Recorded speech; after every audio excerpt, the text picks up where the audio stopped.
im se svima, i malima i velikima, i bogatima i siromašnima, i slobodnjacima i robovima, dade žig na njihovu desnu ruku ili na čela njihova, te da nitko ne može ništa kupiti ili prodati, osim onoga ko ima žig ili ime zvijeri ili broj imena njezina.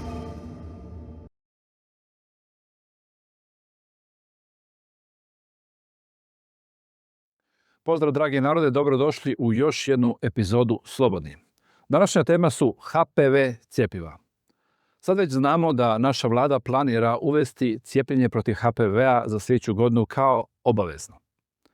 To je bio motiv zašto sam već snimio jednu epizodu, imali ste prilike vidjeti, međutim istražujem i dalje. Postavljam pitanja i tražim odgovore koje se teško mogu dobiti od službenih institucija. Zato ćemo danas razgovarati upravo o detaljima, jer kao što znate u mojim emisijama dolaze ljudi koji imaju što reći o detaljima, o onim najvažnijim stvarima koje ne možete čuti u mainstream medijima. I stoga mi je današnja prilika i čast da ugostim gospođu koja je to istražila i dugo vremena se bavi ovom temom i danas će vam prezentirati. I to čak imam čast da bude u našem studiju jer je i iz Hrvatske, a njeno ime je doktorica Lucija Tomljenović. Pozdrav Lucija i dobrodošli u Slobodni. Pozdrav i zahvaljujem. Mi ćemo razgovarati na engleskom zbog auditorija koji većinom gleda ovu emisiju i van zemlje, a i gospođa Lucija radi već dugi niz godina vani, stoga prelazimo na engleski. Well, Lucia, tell us, why should we trust somebody like you about HPV vaccines? Well, first of all, I'm not here to give you my own opinion, just private opinion that is just, something conjured up in the air, because I find there's just quite a lot of that. I have a policy that I don't like saying anything that I cannot back up by independent research or research that it's not just my own. Mm-hmm.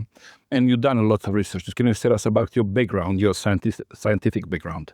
Sure. So I have a PhD in biochemistry, and for the last 15 years, I have been researching adverse events of vaccines and also the mechanisms by which vaccines may induce adverse events. And I have about 35 publications on this topic, 15 of which are about HPV vaccines. And I will disclose some conflicts of interest. I've been an expert witness in the Gardasil litigation, but 14 out of 15 of my publications precede any involvement in any paid expert witness. So I've made up, if I can say that, I made up my mind on HPV vaccines long before I've been asked to provide any input for the lawyers. Okay, it's very important because I'm also not in conflict of interest. That's very important because nobody's financing me. This is totally independent show.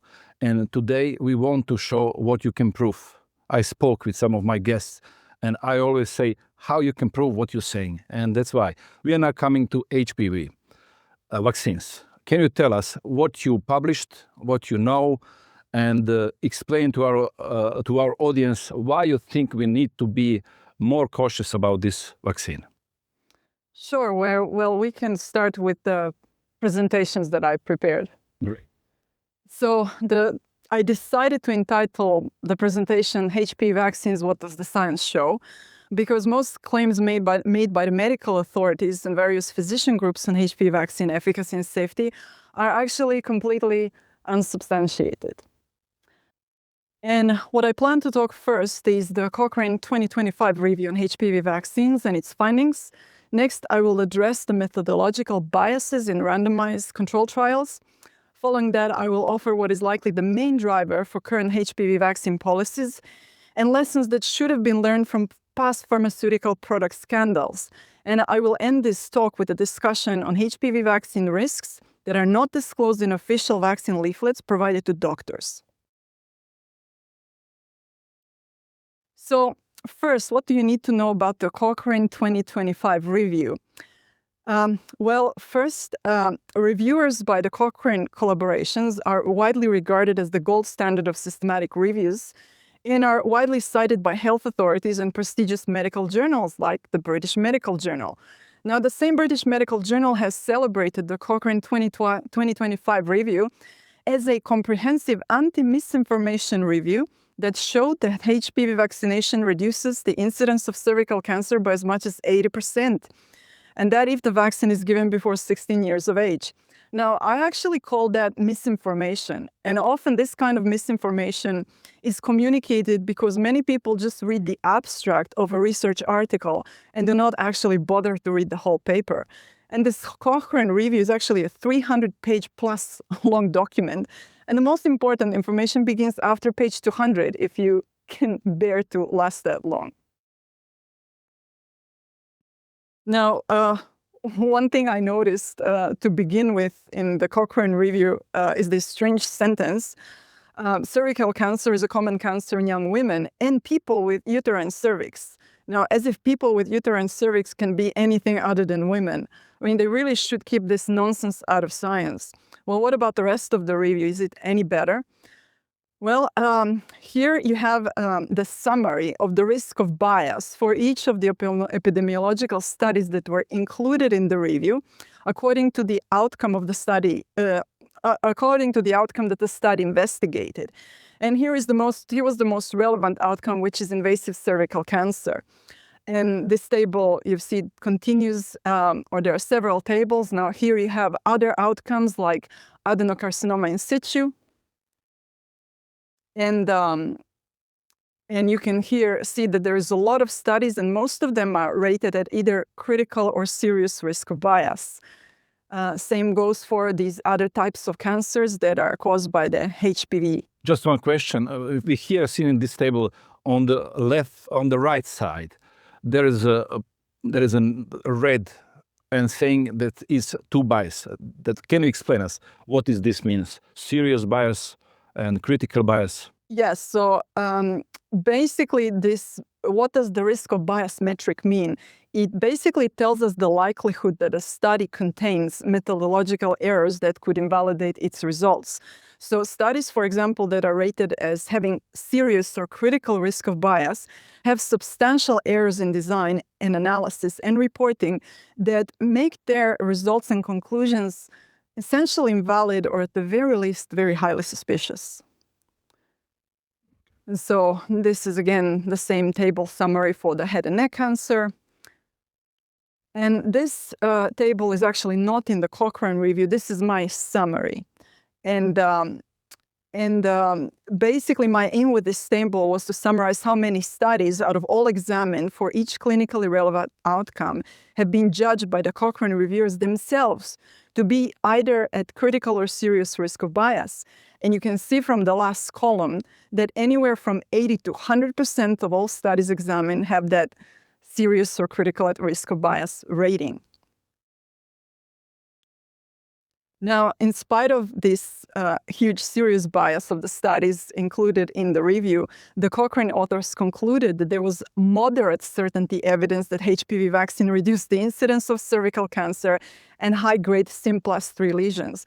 Now, never mind the fact that only 4 studies that supposedly look at cervical cancer out of the total 20 were at moderate risk of bias, and the rest were at high or critical risk of bias. So in short, if the majority of your studies are of such poor quality, by your own assessment, you cannot claim that this is moderate certainty evidence. And even moderate certainty evidence is not something really I should be advertising. So the take-home message is that no matter how highly regarded by the medical establishment, this systematic review studies are, like the Cochrane 2025 review, well, they can only be as good as the quality of the studies included in the review. And in the case of the Cochrane review, we can safely say that garbage in equals garbage out. So I wouldn't base any policies for HPV vaccination on the basis of the Cochrane review. Yeah, there is one interesting thing. When they say what is statistics, and they say there is 3 lies. One is lie, second one is big lie, and third one is statistics. We can see this, maybe that they're using this kind of statistics for presenting marketing and not really presenting scientific proofs. No, to me it's even worse because, again, you have the review itself that the conclusions of the review are not supported by the very evidence that is presented in the review. So that is just misinformation. And they admit it. They admit it. Yeah, they do admit it. Okay. So, but it gets even worse than that. So I said there were 4 studies that were cited as moderate risk of bias and cited as evidence for invasive cervical cancer risk reduction. And what is particularly bad that one of these 4 studies did not even look at invasive cervical cancer at the outcome. It only looked at persistent HPV infection. Then we have additional 2 of the 4 studies, again cited as providing moderate evidence for invasive cervical cancer reduction, and they make demonstrably false claims.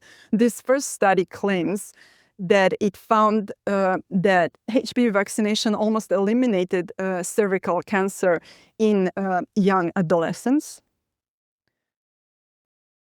The second study makes a similar claim. It's just they state that according to their findings, there was a very significant, over 70% reduction of cervical cancer in 23 to 30-year-old women. But again, I am quite skeptic. So I always I don't normally take people at their word. I'd like to see more.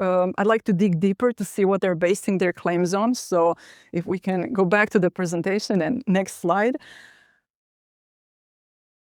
So here is basically the official British cervical cancer statistics that basically entirely invalidate the claims of these 2 studies, because at the bottom you see the incidence rate for the 0 to 19-year-old age group, and it's basically 0. I mean, it's a flat line. And then you have next 20 to 24-year-old age group. Again, it's a flat line. It actually increases a bit after the HPV vaccines were introduced.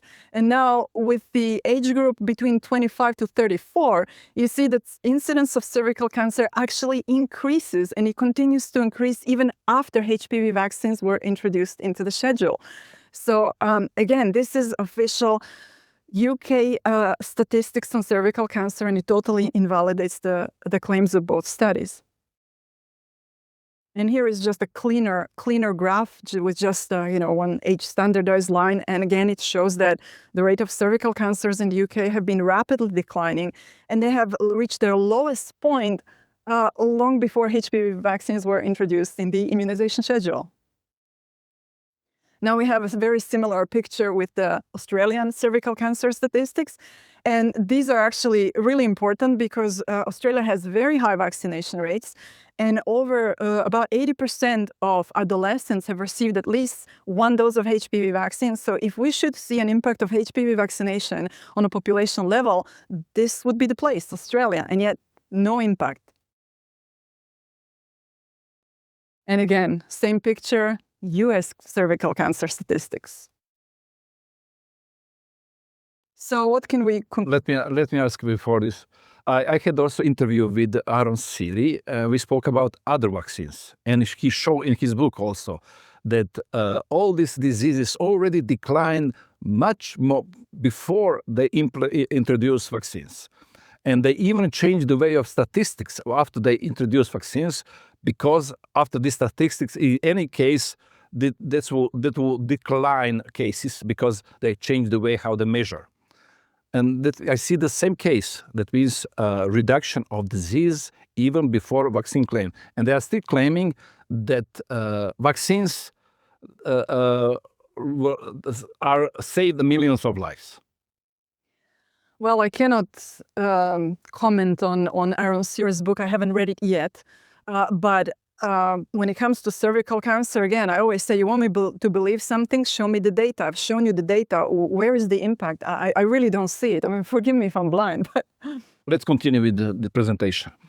So one-line summary about the Cochrane review was provided by Peter Goche, who is a friend of mine and a very highly acclaimed scientist and expert in clinical trial design and also in systematic reviews.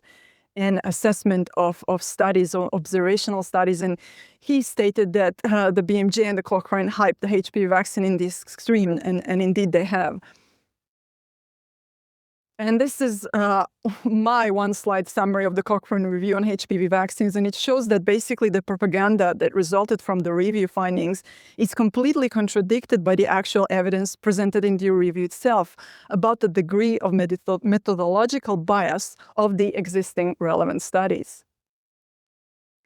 Next, I would like to present a topic that is apparently not discussed at all in the context of mass HPV vaccination programs, and that is the use of oral contraceptives, or as I abbreviate OCPs, in the population that has the highest HPV vaccine uptake, which is young women. Now, here is a very recent study published in 2024 that found that HPV vaccination actually increases the risk of cancer in women who take OCPs. So here you have on the very left at baseline, women who do not take OCPs and are either vaccinated, which is in this dark pink or reddish box, or unvaccinated, which is the blue box.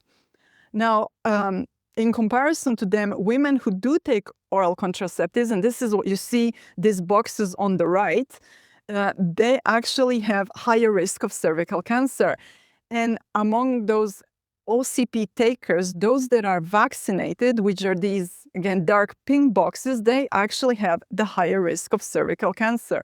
So basically, what this means is that HPV vaccination is actually likely to increase cervical cancer rates further down the track, unless HPV vaccinated women who take OCPs are warned to attend regular screening.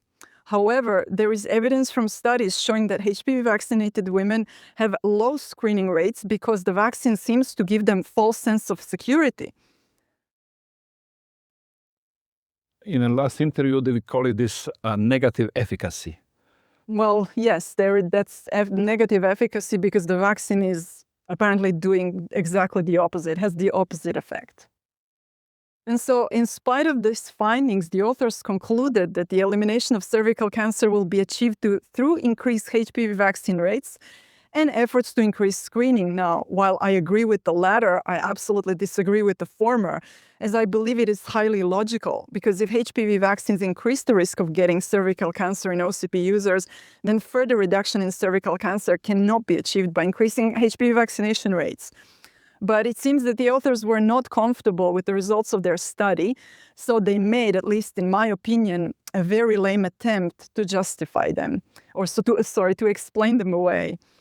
And so what they stated here is that the finding that the OCP users had higher rates of cancer among the HPV vaccinated is probably due to the fact that the data on cervical cancer was too small in this study. But if this is indeed the case, why does it not invalidate the observed increases in cervical cancer for other acknowledged risk factors, such as smoking? And the reason why is because it's probably a very tough pill to swallow for the researchers. And here is what I mean. As the table that is presented in this paper shows, the cervical cancer numbers in the HPV vaccinated OCP users are no smaller than the cervical cancer numbers in smokers who use oral contraceptives. So if smoking is then acknowledged by the authors as increasing the risk of cervical cancer in OCP users, so should likewise the HPV vaccination be equally acknowledged, because that is what the data show. So after having looked at the evidence from various observational studies, let us now examine the evidence from randomized control trials, which are similarly widely regarded as the gold standard of evidence-based medicine. And first question in that regard ought to be, what is the quality of the available randomized control trials on HPV vaccines? And here, what you want to keep in mind is that all of the randomized control trials on HPV vaccines were performed by the vaccine manufacturer. So first, again, it is good to look at systematic reviews. And here is a systematic review done by Peter Goche and his colleagues. And they included in this review a total of 22 trials and 2 follow-up studies. And I know Peter Goche personally, and I know that he has read all the clinical study reports from these clinical trials. And these are huge documents, I mean, thousands of pages. And I don't think there is a person in this world other than the HPV vaccine manufacturers that knows more about clinical trials than does Peter Goche. So you can, and he is an exceptionally good scientist. And so what were the main findings of the review? Well, basically, they judged all the 24 studies to be at high risk of bias. And what in particular was the source of that bias? Well, first, no study used the actual placebo, contrary to what our doctor here said, Neda Ferencic-Vrban.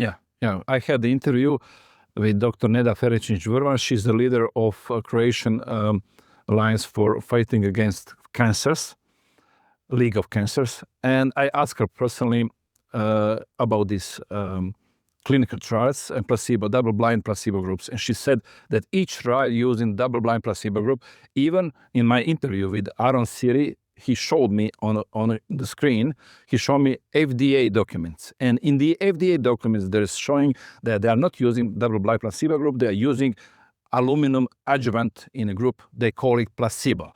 And they show that there is a 2.3% of autoimmune diseases in a 6 months period. I asked her and she said, no autoimmune disease, there is no any side effects, but we will continue, we will come to this. Side effects, that's very important. That's very important because you can see on my profile this interview. And when I asked her, because I had this information, she just said that I'm provoking her and she left. And that's why we are here more, because that's how I'm sure that I need to investigate more. Well, that's normally the argument or the reaction they have when they cannot counter your arguments, they just run away. So other than not using a placebo, there was also incomplete reporting of serious harms in the clinical trials for as much as 72% of participants. Now, the main findings of the reviews were that at 4 years of follow-up, the HPV vaccines did reduce HPV-related precursor lesions, but they also increased nervous system harms and also general harms.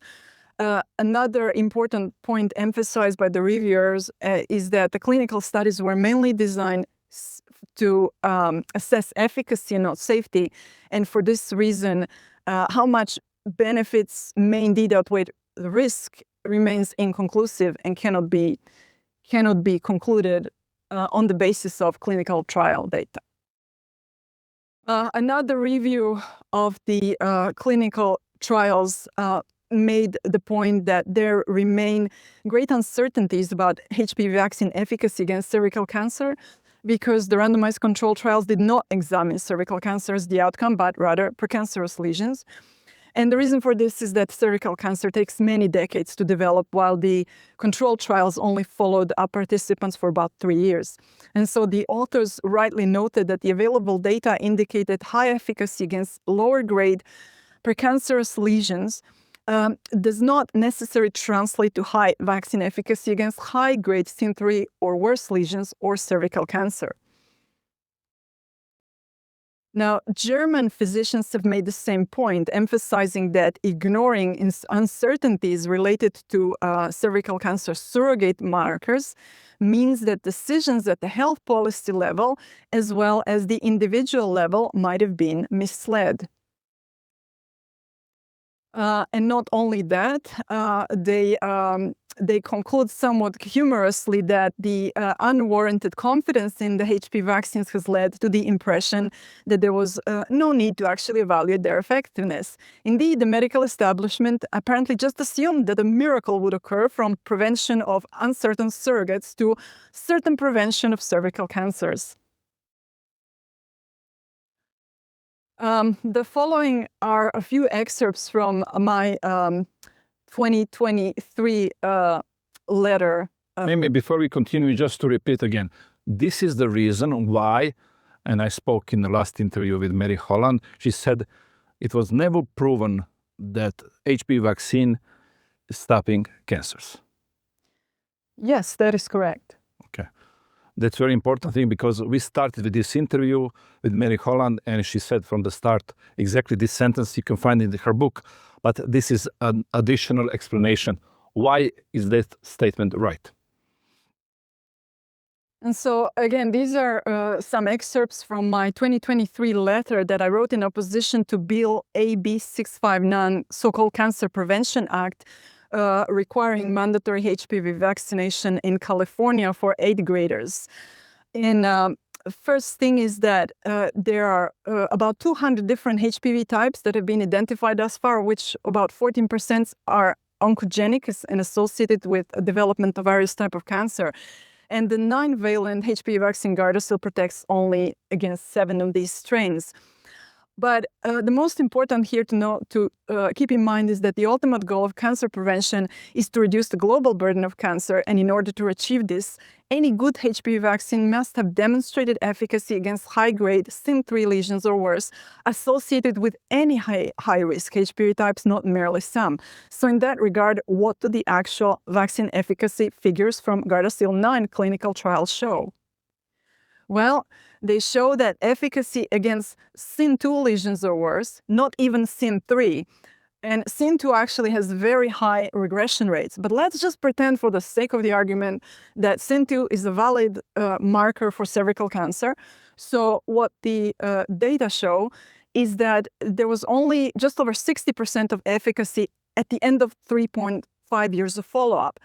Now, again, almost half of these lesions will regress spontaneously. So it should be evident from here that a 60% reduction in SIN2 or worse could never translate to even a 40% of reduction in overall cervical cancer mortality. Approximately 60% of reduction of cervical cancer mortality could possibly happen only with a vaccine that had 100% efficacy that was sustained for a long period of times of several decades. But even then, this vaccine would just be on par with some of the lowest reductions observed related to regular PAP screening programs. So again, even in this highly idealistic imaginary scenario, Gardasil 9 would fail to make any impact on cervical cancer burden in the context of already existing PAP screening programs. According to this, we can say that the risk is higher than benefit. Not so fast, but we'll get to that. Okay. Now, for some, this whole story about surrogate markers is just too long to be told. It is much simpler to state, just as the vaccine manufacturers do, 100% efficacy against cervical cancer and other HPV-related diseases. And according to this article, again, by the German doctors, in Germany, even their committee for vaccination assumed lifelong protection of over 90%.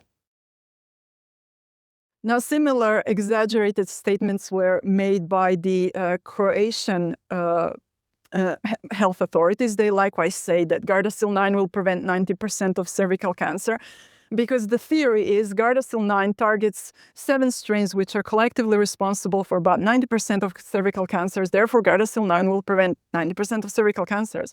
Now, this theory sounds really good, but the problem is it's actually false, and demonstrably so.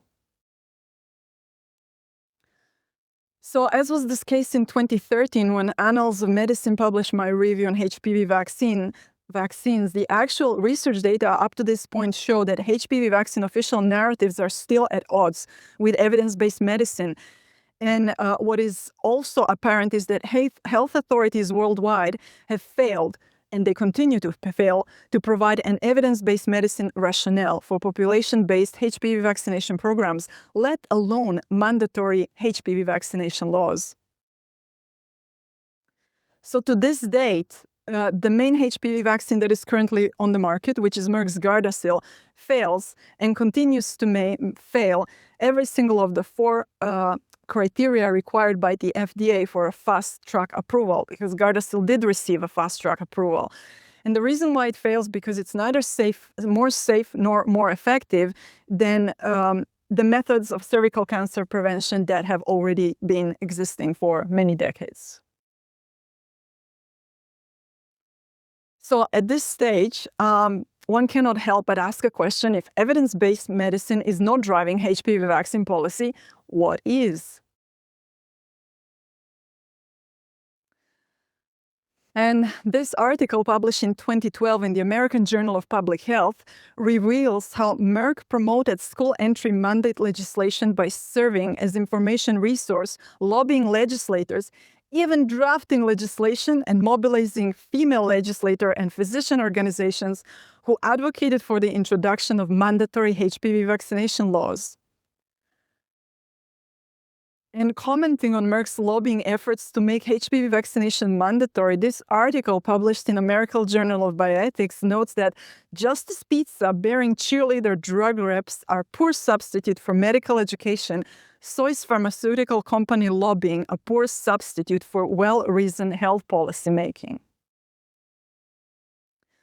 One of the most highly regarded scientific journals, Nature, was also critical of Merck's lobbying activities and noted that ultimately Merck cracked under the pressure of public disapproval and announced the cessation of all efforts to lobby the US state laws requiring mandatory HPV vaccination.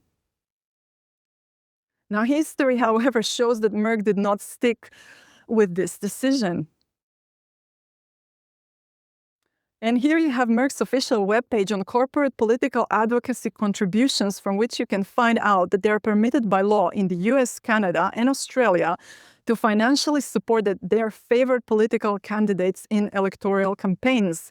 At least to their credit, Merck is more transparent than the Croatian League Against Cancer, the main organization promoting mandatory HPV vaccine laws in Croatia, as they, in fact, did not disclose Merck's funding over the last several years. But I disclosed this on my profile, and there you can find it. There is a link and showing how much they receive in the last, from 2017 till 2024, okay?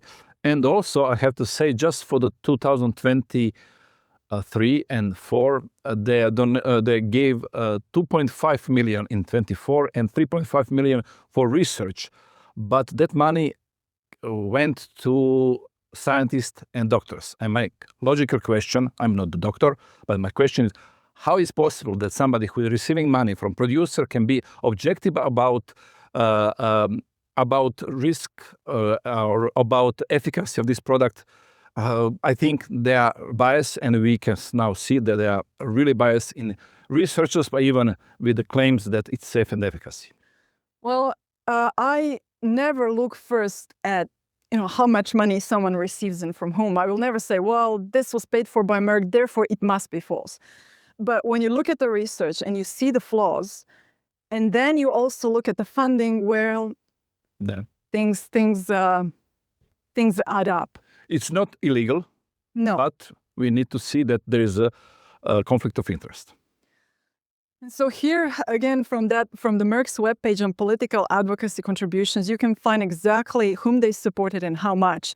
So, for example, in the 2024 report, which is about 32 pages long, you can find that they supported candidates from both ends of the spectrum, Democrat and Republican, and they do that. And the total amount of political advocacy contributions for 2024 was almost $1 million. We also find that, as in 2025, so also in 2023 and 2021, Merck supported Cecilia Aguirre Curry, a Democrat candidate for the California State Assembly. Now, this same Mrs. Cecilia Aguirre Curry introduced the bill AB 659, which I already mentioned, the so-called Cancer Prevention Act bill, which called for mandatory HPV vaccination of all students wishing to attend 8th grade level schools in California, whether public or private. And the justification for the bill was, and I quote, "The HPV vaccine is safe and is most effective way to protect Californians against cervical cancer," end quote.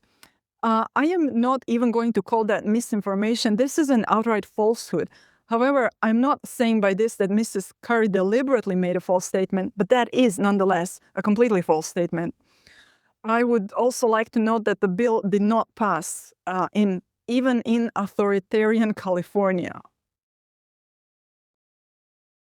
Now here we have another article describing how Merck provided educational grants to professional medical associations dealing with adolescent and women's health and oncology in order to promote widespread HPV vaccine use. And this was shortly after Gardasil vaccine was approved by the FDA in 2006. Now, this is Merck's webpage under grants to medical, scientific, and patients organizations from which you can further follow their money trail. And Merck's motivation to heavily promote Gardasil use apparently boils down to simple math. The company lost quite a lot of money after their drug Vioxx has been taken off the market because of huge safety issues. And according to some estimates, Gardasil had a potential to make up for this financial loss. And for this reason, you had at times these types of cartoons circulating in the media making the point that Merck needed this financial shot in the arm from Gardasil to offset the liability caused by Vioxx. And in fact, some have made a joke that HPV stood for help pay for Vioxx. And here is another article in the news from that time, CNN News, saying that the Gardasil could help Merck get to its pre-Vioxx scandal money-making levels. And concerns over efficacy and safety of Merck's other drugs likewise apparently made the company heavily dependent on its Gardasil promotion campaign. And in that context, early in 2008, Merck sought to expand Gardasil use in women over 19 years of age. And according to Merck, these women represented a tremendous opportunity. And Merck's senior vice president of vaccines stated that, and I quote, "We have a number of programs to get after these women." Now, what would that expression "get after" mean? Well, an excerpt from Merck's global commercialization team meeting minutes may give us an idea. And this is one of the documents cited in my expert witness report in the Gardasil litigation against Merck in the US.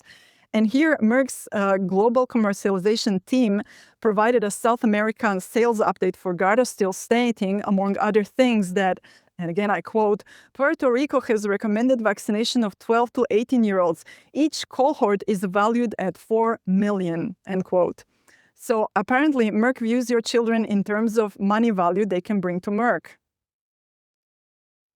So if you cannot trust Merck and the politicians, surely you can trust the regulatory agencies, right? Well, actually, no. They apparently are partners in crime. And this brings us to the next section of this talk, what we should have learned from the Vioxx scandals and really many other scandals like it. And one of the lessons that should have been learned, but apparently wasn't, is that the US FDA is incapable of protecting US and the rest of the world that follows their advice against another Vioxx scandal. Now, Vioxx was deemed to be one of the single greatest drug safety catastrophe in the history of the US. And this was a charge made by Dr. David Graham, who was actually in the FDA's Office of Drug and Safety. And he stated that Vioxx is estimated to have caused between 88 to 139,000 Americans to have heart attacks and strokes. And so here you have it, Merck's prior credentials in drug development, Vioxx, and over 100,000 of heart attacks and strokes. And now they want you to trust them when they tell you that Gardasil is safe and effective. And note that both Merck and the FDA were both guilty of obfuscating the cardiovascular risks of Vioxx. And because of that, Senator Grassley stated that the FDA had lost its way when it comes to making sure that drugs are safe, because apparently its relationships with the drug companies were too cozy. Now, another interesting fact is that in 2006, when Gardasil did gain the FDA approval, the acting FDA commissioner requested that the science board, which is an advisory board to the commissioner, form a subcommittee to assess the quality of the work of the FDA. And the conclusions of their assessment were published in a report that is no longer available online, but I do have it. And I published the conclusion in 2024 2012 in this paper. And so the main three conclusions were from the review, from the FDA on review, is that the agency suffers from serious scientific deficiencies and is not positioned to meet current or emerging regulatory responsibilities. Next, that the FDA inability to keep up with scientific advances means that American lives are at risk. And next, the world looks to the FDA as a leader, but not only can the agency not lead, it cannot even keep up with the advances in science. And now it follows that a defective FDA means also that lives outside of US are at risk. And the Vioxx scandal proves that point as well, because deaths from Vioxx were certainly not restricted to the US. Now, some other not very flattering facts about the FDA. It turns out that 2 of the members of the advisory committee FDA that approved Gardasil for use were Merck's former employees, and yet the FDA granted the both of them waivers, finding them free of any conflicts of interest.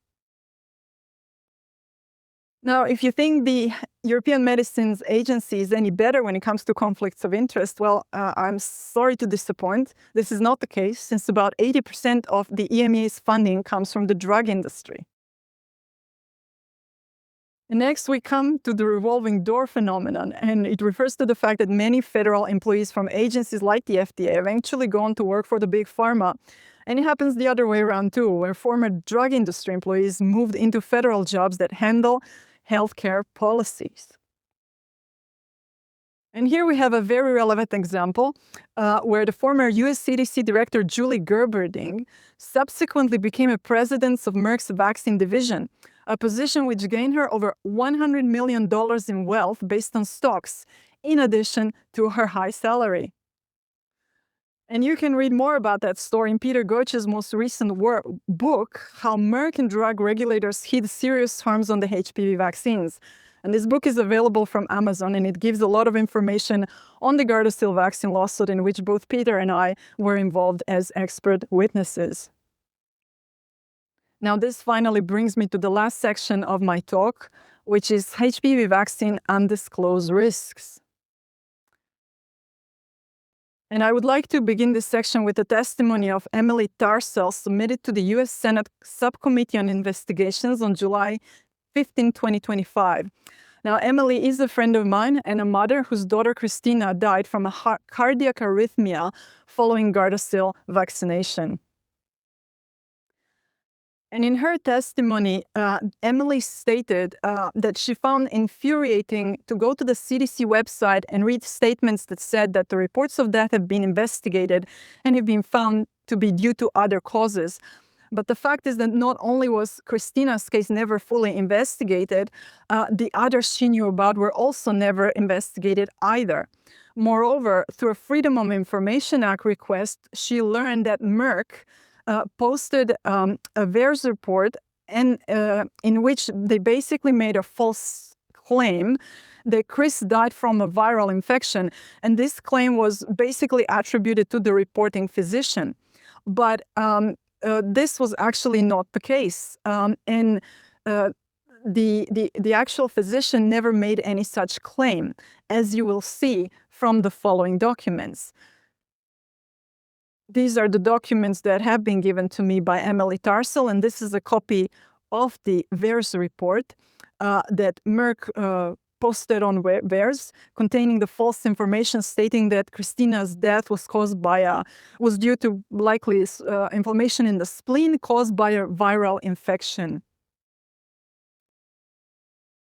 And here you can see excerpts from Mount Sinai's official letter to Emily Tarsell saying that they had no idea where that information came from, as Dr. Jacobstein, who was the examiner and the reporter of the adverse event, never stated that Christina's death was due to inflammation of the spleen caused by a virus. And also the pathologist Carrie Reiber, who did the autopsy and wrote Christina's autopsy report, likewise stated that there was no evidence of a viral infection on autopsy. Now, Emily Tarsell did file a claim in the Vaccine Injury Compensation Program, and after a long battle, the judge did rule in her favor and awarded compensation for her daughter's death following Gardasil vaccination. And subsequently, the expert witnesses involved in Emily's claim to the vaccine compensation program published a case report on Christina's death, which discussed the likely biological mechanism by which Gardasil HPV vaccine may have caused fatal cardiac arrhythmias in some individuals, because Christina is not the only case. Now, here is another case report, and that of a fatal acute hemorrhagic leukoencephalitis of a 14-year-old boy who received a 9-valent HPV vaccine, Gardasil. Now, these authors also discussed the biologically plausible mechanisms by which the Gardasil vaccine could cause fatal neurological autoimmune outcomes like acute disseminated encephalomyelitis and its severe form, acute hemorrhagic leukoencephalitis. Both of these conditions are granted very rare. But the question I'd like to ask you is, do you want this to be your son and daughter? And also note that the acute hemorrhagic leukoencephalitis is fatal in almost 70% of pediatric cases. Now, it is further important to note that by now we have a good number of case reports in addition to a biologically plausible mechanism to explain how conditions like acute hemorrhagic leukoencephalitis might occur in HPV vaccinated individuals, which, according to these authors, again, these are physicians, these are not my words, these are the physicians who examined this boy. And if we can go back to the slide. So they conclude that these case reports strongly suggest that HPV vaccination played a causal role in the onset of acute disseminated encephalomyelitis in the patients described. And so, on one hand, we have our Croatian doctor Neda Ferencic-Vrban and the Croatian Cancer League, who are paid by the HPV vaccine manufacturers, telling us that there are no adverse events from this vaccine. Well, on the other hand, you have clinicians without any conflict of interest telling us the very opposite. And now, well, whom are you going to trust? Yeah. Simple question and a very easy answer. Now, next, we have more reports on encephalitis following HPV vaccination, and this article reported an investigation of the World Health Organization Adverse Event Database, VIGBase, and found a significant signal of overreporting of encephalitis following vaccination with several vaccines, including the HPV vaccine. And the authors stated that the clinicians need to be aware of these potential risks. And again, ask yourself, are your physician and the promoters of the mandatory HPV vaccine bill in Croatia giving you all the relevant information of benefits and risk of HPV vaccine that would allow you to make a truly informed consent? Or are they simply parroting the HPV vaccine manufacturers' safe and effective propaganda? Now, the article cited here further notes that encephalitis is not listed in the HPV vaccine product information leaflet. Well, neither are cardiac arrhythmias or sudden death, and neither are many other types of adverse events reported in the scientific literature to date. In my own investigation of the US VAERS database, I found numerous safety signals of overreporting of adverse events following Gardasil vaccinations, and these are listed in my expert witness report that is freely available at the University of California, San Francisco website. Now, the conditions most significantly overreported following Gardasil vaccination, according to my analysis, are autonomic nervous system disorders, chronic fatigue syndrome, chronic pain syndromes, peripheral neuropathies, and the list goes on, ovarian failure or premature menopause, menstrual abnormalities, and permanent disability events. Note also that many of these signals have been verified by studies published independently by other researchers. And here is one example. These authors have also found overreporting of adverse events not listed in the Gardasil product information leaflet in their analysis of the US VAERS. And some of these adverse events, again, include disorders of the autonomic nervous system. And so it appears that to this date, medical and regulatory entities worldwide continue to provide inaccurate information regarding HPV vaccine risks and benefits that basically makes informed consent regarding vaccinations impossible. And finally, just a few take-home messages from this presentation. So, HPV vaccination risk versus benefits. I think this is, from all the observed and presented data, quite an accurate representation. So far, there are no proven benefits when it comes to prevention of cervical cancer, and HPV vaccines do not protect against all high-risk HPV types. While on the other hand, we have many reported serious risks, such deaths, encephalitis, and many types of autoimmune disorders that quite often result in long-term disability. On the other hand, well, what is the solution to cervical cancer? Well, we had it for decades, regular pap screening programs, which have proven prevention strategies, and again, that irrespective, they will, if you attend regular pap screening programs, you don't have to fear any HPV type. And they also carry zero risks of death or encephalitis or these other conditions that have been reported following Gardasil vaccination.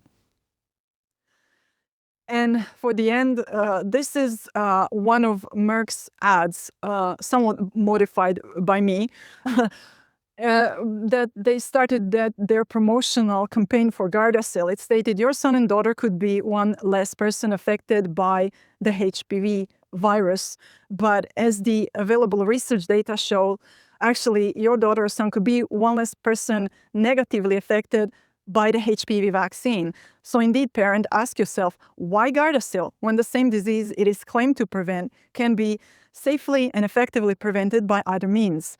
So exposing healthy children to long-term, unpredictable, and incompletely understood vaccine risks for no proven substantial benefits against a rare disease which develops many decades later in life and for which demonstrably safer and more effective prevention and curative measures have already been in existence for decades is utterly unscientific, unreasonable, immoral, and plain reckless. Therefore, contrary to many official assertions, such a law will not save lives, or rather, it will put young lives at unnecessary risk. Well, thank you, Lucija. This presentation really is a detailed one, but for the end, I'll ask you something for our audience, and I'll ask in Croatian language. Da se na kraju čuje i naš lijepi jezik. Zamislimo da si roditelj i da sada dolaziš kod doktora koji traži da se cijepi tvoja kćer ili sin. Što bi tog doktora pitala? Pa pitala bi od doktora na temelju čega bazira svoju preporuku. Da mi pokaže dokaz da to cjepivo stvarno može spriječiti rak i da nema ozbiljnih nuspojava. I tražila bi dokaze koji ne dolaze od proizvođača cjepiva. A što bi rekla kada bi se pojavio recimo netko iz Hrvatskog zavoda za javno zdravstvo i koji bi ti rekao da to sve postoji na stranicama Halmeda i Hrvatskog zavoda za javno zdravstvo i da se mogu te informacije provjeriti? Što bi njemu odgovorila? Pa ja do sada te informacije nisam našla na tim stranicama, nego kopajući znanstvenu literaturu koju naši medicinski autoriteti uopće ne spominju. Da. Dobro, hvala ti lijepo na ovoj prezentaciji. To je jako važna tema i ja ću dalje naravno pratiti situaciju što god novo bude došlo. Ja sam u prošloj emisiji imao i jedan važan podatak, a to je da su Sjedinjene države prije nekoliko dana, dakle od siječnja, meni se čini 25. siječnja, odlučile da će napraviti novu procjenu tog cjepiva i to su formirali jedan board na čelu kojeg je dr. Ricaf Levi sa Massachusetts Institute of Technology, koji je odlučio da će ponovo pregledati sve stvari i to piše fino i na njihovim stranicama. Stoga ko želi postaviti pitanje, neka kaže kako to da mi Hrvatskoj hoćemo uvesti obavezno cjepivo, a onaj koji ga je proizveo i odobrio, a to je FDA, hoće ponovo analizirati upravo ovaj dio o kojem smo danas pričali, dakle sigurnost i efikasnost. Pa tako je, priča nije gotova i evo, hvala Bogu da je sada ta administracija u Americi malo razumnija nego ona prijašnja. Evo, dragi narode, nakon ove prezentacije koja je bila detaljna i možda nekima i malo naporna, međutim, ne možemo razgovarati o ovako ozbiljnoj temi površno. Jer ono što sam i sam doživio u tom intervjuu i ono što slušamo, marketinške poruke, nemaju detaljno objašnjenje zbog čega su tako nastale, zbog čega takvu poruku šalju. Jer uvijek je važno znati obrazložiti svoju tvrdnju. A kada se susretnem i kad postavljam pitanja da mi netko obrazloži, naletim na odbojnost ili, kao što sam već rekao u ovom slučaju, gdje sam proglašen provokatorom samo zato što sam pitao dokaze za svoju tvrdnju. Mislim da svako od vas danas može slobodno poslati bilo kojem od doktora ili oni koji govore da se trebaju djeca cijepiti protiv HPV-a ili Hrvatskom zavodu za javno zdravstvo, Halmedu ili Ministarstvu zdravlja, na kraju našoj ministrici, da kaže mi što u ovoj prezentaciji nije točno. Dakle, koje su tvrdnje gospođe Tomljenović netočne, da li možda i ovdje postoji nekakva pristranost ili krivo tumačenje, pa ako imaju takve podatke, slobodno mi pošaljite i bit ću sretan da ih objavim, jer mene zanima upravo ono što smo u proteklih nekoliko godina izgubili, a to je komunikacija, rasprava, jer znanost nije religija da u nju slijepo vjerujemo, znanost se zasniva na sumnji, a sumnja se propituje i tako i znanost napreduje. Stoga i ovdje nudim mogućnost da netko postavi pitanje, da donese dokaze, a ja ću objaviti. Jer ovu temu ne smijemo pustiti slučaju, pogotovo nakon što smo sve doživjeli proteklih 5 godina od početka pandemije, kada su nam stalno govorili slušaj struku, vjeruj znanosti, a ja sam na kraju ipak istražio sve i pogledao da to slijepo povjerenje nije imalo uporište. Nadam se da ste zadovoljni sa današnjom temom, sa gospođom Lucijom i vidimo se idući put u sljedećoj epizodi Slobodni. Nitko vas neće natjerati da se poklonite zvijeri, učinit ćete to svojevoljno, odbacujući vjeru. Bićete laka meta za zvijeri, jer se niste podredili vjeri. Ako se ne podredite vjeri, podredit ćete se zvijeri. Toliko ćete se suobličiti sa ovim svijetom, da nećete ni prepoznati da ste u zabludi. Biće to najveća demonska prevara ikada i pravedno zaslužena osuda nad nepokajanim grešnicima. Gdje su svi oni koji su nas vjerili?